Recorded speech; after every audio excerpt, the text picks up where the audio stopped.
Mi nombre es Fernando Chávez y a continuación les voy a hablar un poco acerca de lo que es las pruebas de software y abarcar ciertos aspectos específicamente en lo que es las pruebas de caja negra. Ahora bien, definimos como software testing el proceso de la ingeniería por el cual se controla que un sistema cumpla con sus requisitos funcionales y funcione correctamente, adecuándolo a ciertos estándares de calidad y fiabilidad. Además, se dice que son las investigaciones empíricas y técnicas cuyo objetivo es proporcionar información objetiva e independiente sobre la calidad del producto a la parte interesada, o bien es una actividad más en el proceso de control de calidad. Ahora, dependiendo del tipo de pruebas, estas actividades podrán ser implementadas en cualquier momento de dicho proceso. Por lo general, las causas de un error se ubican dentro de un conjunto predefinido de posibilidades. Entre ellas, el usuario ejecuta código no testeado, el orden en el que se ejecutaron las sentencias no es el mismo que el orden que se ha probado, el usuario ha introducido una combinación de valores de entrada no testeados, o bien el entorno operativo del usuario nunca ha sido testeado.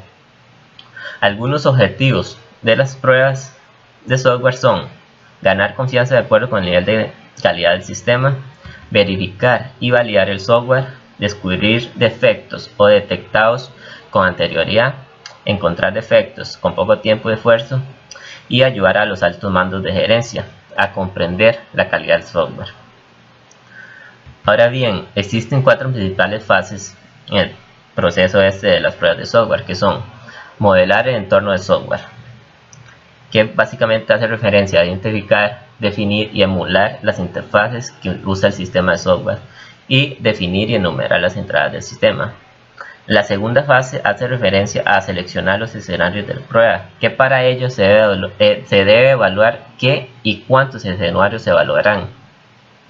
La tercera fase, que es ejecutar y evaluar los escenarios, consiste en probarlos ya sea de forma manual o automatizada. Además, en esta fase existe una gran probabilidad de cometer errores. Un aspecto muy importante es que si al detectar y arreglar un determinado error, es muy posible que surjan nuevos errores derivados. Y la última fase, que es medir el progreso de las pruebas. En este caso nos enfrentamos a la paradoja de que encontrar fallos es bueno, ya que al solucionarlos nuestro sistema mejorará. Sin embargo, si detectamos muchos errores, la fiabilidad de su calidad obviamente caerá en duda. Ciertas características de las pruebas de software son críticas para garantizar la calidad del software. Se pueden planificar con mucha antelación.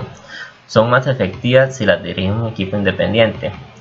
Y en cuanto al costo, suelen suponer del 30 al 50% de un software confiable.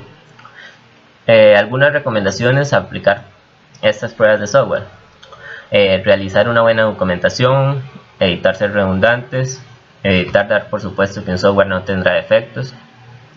Todo lo anterior era con base solamente a lo que son las pruebas de software. Ahora les voy a hablar un poco de lo que son específicamente las pruebas de caja negra. Básicamente, las pruebas de caja negra permiten obtener condiciones de entrada que ejecutan todos los requisitos funcionales de un programa. Además, estas pruebas no son una alternativa a las técnicas de pruebas de caja blanca, sino que son un enfoque complementario. El ámbito de aplicación: las pruebas de caja negra se llevan a cabo sobre la interfaz del software, obviando el comportamiento interno y además la estructura del programa. La utilidad de este tipo de pruebas son: las pruebas de caja negra se centran en lo que se espera de un módulo, es decir, intentan encontrar casos en que el módulo no se atiene a su especificación. Verifican el correcto manejo de funciones externas provistas o soportadas por el software. Además, verifican que el comportamiento observado se apegue a las especificaciones del producto y a las expectativas del usuario. Y los casos de prueba se realizan a partir de las especificaciones del sistema. Ahora bien, algunos objetivos con respecto a las pruebas de caja negra. Las funciones del software son operativas.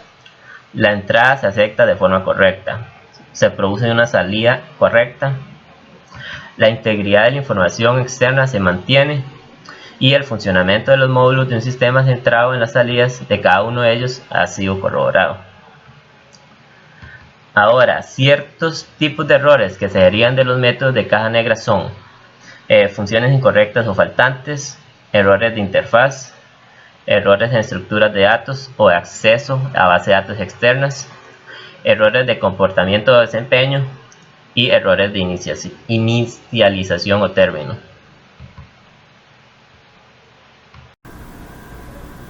Bueno, yo les voy a estar hablando acerca de las ventajas y las desventajas de las pruebas de caja negra. Entre las ventajas encontramos las siguientes. Posibilita de forma rápida y sencilla validar un sistema. Es muy útil cuando nuestro sistema es muy amplio, es decir, cuando contiene grandes cantidades de código.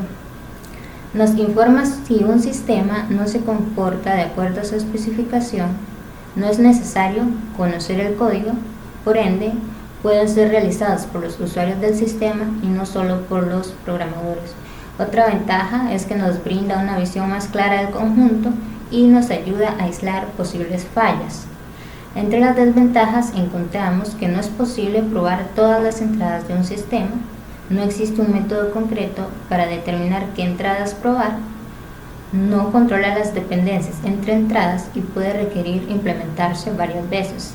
Esto casi que se aplica en todas las pruebas, porque así como nos dijo la profesora, cuando uno soluciona un error, un fallo o algo, entonces es necesario volver a implementar todas las pruebas, porque al haber implementado dicha solución puede que se haya echado a perder alguna parte, entonces es necesario mejor probar todo de nuevo. También encontramos información valiosa respecto a los métodos de prueba de caja negra. Son varios. Uno de ellos es el método de prueba basado en grafos. En este método se debe identificar los objetos tales como datos, módulos y colecciones que se modelan en el software y las relaciones que conectan a estos objetos. Una vez se ha llevado a cabo esto, el siguiente paso es definir una serie de pruebas que verifiquen que todos los objetos tienen entre ellos las relaciones esperadas. Entonces, en este método se aplican básicamente dos pasos. Uno, se crea un grafo de objetos importantes y sus relaciones. Y dos, se diseña una serie de pruebas de transición, estado o relación que cubran el grafo de manera que se ejerciten todos los objetos y sus relaciones para descubrir errores. Otro método de prueba de caja negra es el de partición equivalente. Este método divide el campo de entrada de un programa en clase de datos, de los que se pueden derivar casos de prueba. Un caso de prueba ideal descubre de forma inmediata una clase de errores que, de otro modo, requerirían la ejecución de muchos casos antes de detectar el error genérico. La partición equivalente se dirige a la definición de casos de prueba que descubran clases de errores, reduciendo así el número total de casos de prueba que hay que desarrollar. El objetivo de la partición equivalente es reducir el posible conjunto de casos de prueba en uno más pequeño, un conjunto manejable que evalúe bien el software. Se toma un riesgo porque se escoge no probar todo, así que se necesita tener mucho cuidado al escoger las clases. En el diseño de casos de prueba, para partición equivalente, que es de lo que estamos hablando, se procede en dos pasos. Uno, se identifican las clases de equivalencia. Las clases de equivalencia son identificadas tomando cada condición de entrada, generalmente una oración o una frase en la especificación, y esta se reparte en dos o más grupos. Es de notar que dos tipos de clases de equivalencia están identificados.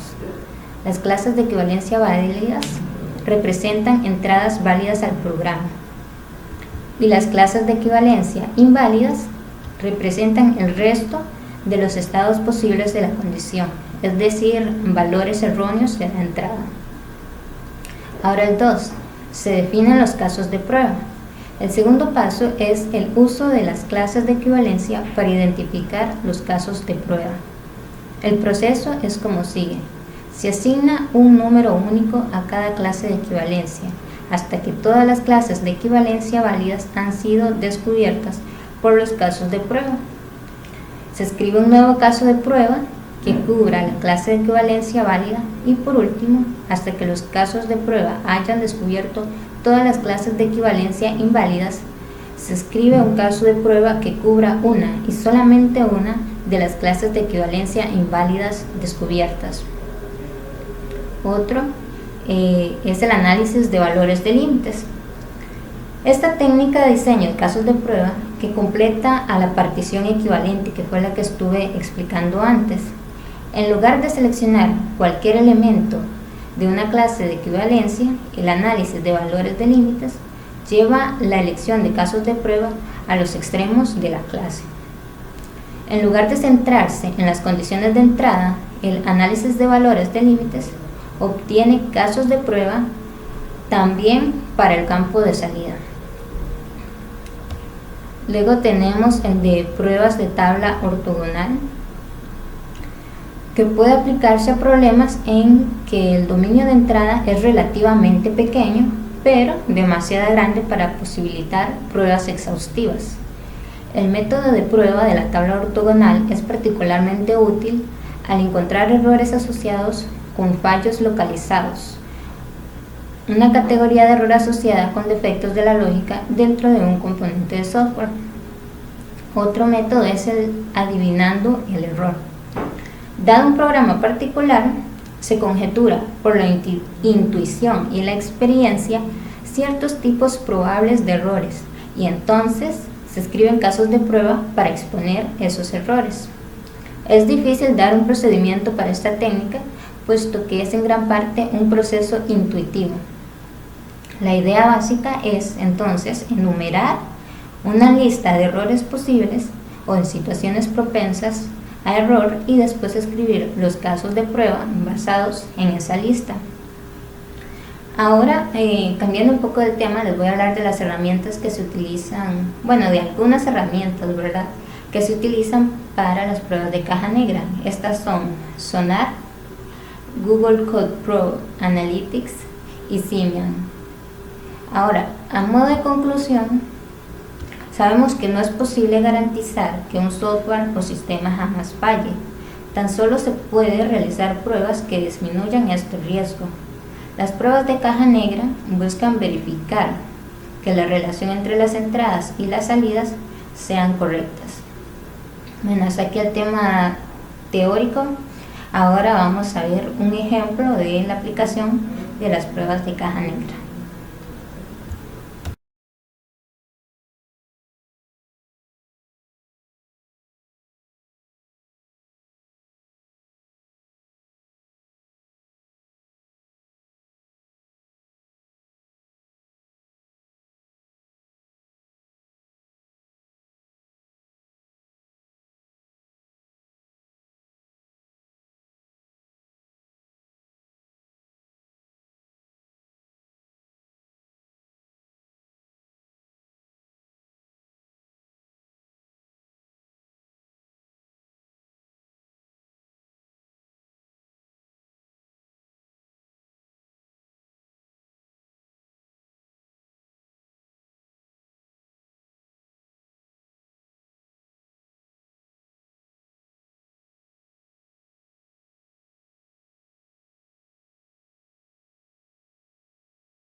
Created using Powtoon.